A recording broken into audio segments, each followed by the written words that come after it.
নমস্কার, টিএনও নিউজে আপনাদের স্বাগত। আমি এআই নিউজ অ্যাঙ্কার পাখি। অবিরাম বর্ষণের ফলে জনজীবন ব্যাহত হয়ে যেমন পড়েছে, তেমনি ভূমিধ্বস হয়ে বাড়ি ঘরে ভেঙে পড়ছে। গতকাল হঠাৎ ভূমিধ্বস হয়ে শান্তিরবাজার মহকুমার অশ্বিনী ত্রিপুরা পাড়ায় দুই পরিবারের 7 জন ও একই মহকুমার দেবীপুর এলাকায় আরও এক পরিবারের 3 জনের মৃত্যুর ঘটনায় এলাকায় শোকের ছায়া নেমে এসেছে।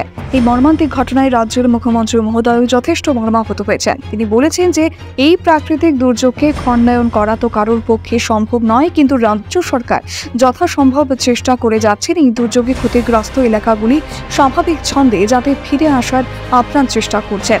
মৃতের পরিবারের সদস্যদেরকে 4 লাখ টাকা দেওয়ারও ঘোষণা করেছেন। তবুও তিনি বলেছেন যে অর্থের বিনিময়ে মৃত ব্যক্তিকে ফিরে পাওয়া তো সম্ভব নয়। তবুও রাজ্য সরকারের প্রচেষ্টা মৃতের পরিবারের সদস্যগণদের সাহায্য করা। এখনকার মতো সংবাদ এ পর্যন্তই। পরবর্তী নিউজ ও আপডেটস দেখার জন্য অবশ্যই চোখ রাখুন টিএনও নিউজের পর্দায়।